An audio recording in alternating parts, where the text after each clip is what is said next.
रामकृष्ण हरी माऊली संत नामदेवांची कथा सांगणार आहे. कथेचे नाव आहे भक्ताकरिता देवानी देऊळ फिरवले. एकदा नामदेव, ज्ञानदेव इत्यादी अनेक संतांचा मुक्काम औंध नागनाथ येथे पडला. तो दिवस महाशिवरात्रीचा असल्याने सर्वांनी सकाळी स्नान संध्या वगैरे उरकून नागनाथाच्या मंदिरात नामस्मरण कीर्तनाला सुरुवात केली. नामदेव निरूपण करण्याकरिता नागनाथासमोर उभे राहिले. ती वेळ सकाळची असल्यामुळे ब्राह्मण वगैरे मंडळी नागनाथाच्या दर्शनाला व अभिषेकाला येऊ लागले. कीर्तनाला खूप गर्दी जमल्याने सोवळे नेसून आलेल्या ब्राह्मणांना मोकळी वाट मिळणे कठीण झाले. वाट मिळण्याकरिता ब्राह्मण वाद घालू लागले.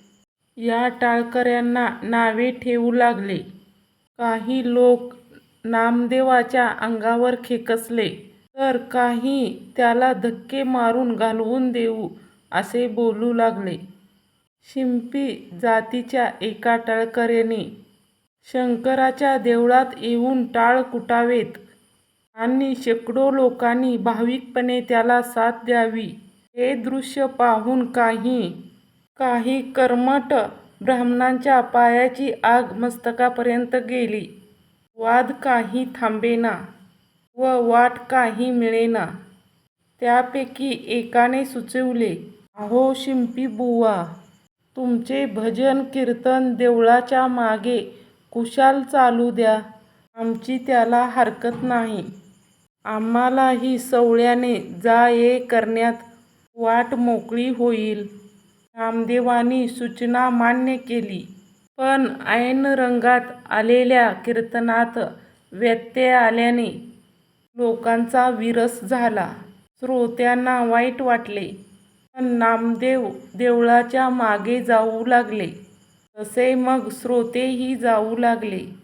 कीर्तनात पण तितकासा रंग भरेना.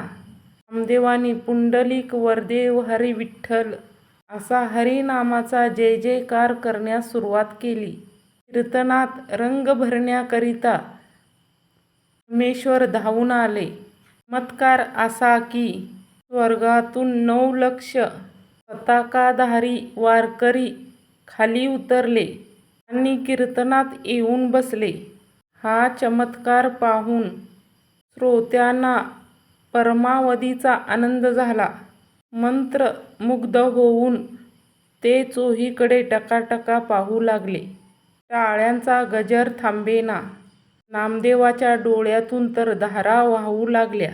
पण नामदेवाच्या मनाला एक गोष्ट मात्र खटकत होती.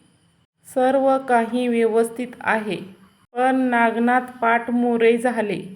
नामदेवांनी सद्गतीत होऊन नागनाथाचा आर्तस्वराने धावा सुरू केला. नागनाथाचे ध्यान करून त्यांच्या रूपावर लक्ष एकाग्र करून आणि कळवळून शंकराचा धावा सुरू केला. शंकर दूर थोडेच होते. नामदेवाचे भाग्य थोर. कीर्तन श्रवण करू लागले. नागनाथाचे समोर दर्शन होताच नामदेवाचे आणि श्रोत्याचे अंतःकरण आनंदाने फुलून गेले. टाळ्यांचा कडकडाट वाढला आणि कीर्तनाला कमालीचा रंग चढला. देवळात पिंडीवर पाणी ओतणाऱ्या ब्राह्मणांना याची दादही नव्हती. ब्राह्मण देवळातून बाहेर पडतात तो नामदेव त्यांच्या सन्मुख. त्यांना आश्चर्याचा धक्का बसला. नामदेवाची उत्कट भक्ती पाहून देवाने देऊळ फिरवले ही गोष्ट लक्षात आल्यावर त्यांनी नामदेवाचे पाय धरले आणि दूर उत्तराबद्दल क्षमेची याचना केली. नागनाथाने फिरवलेले देऊळ अद्यापही त्याच स्थितीत पाहावयास मिळते. रामकृष्ण हरी माऊली कथा आवडल्यास लाईक कमेंट करा.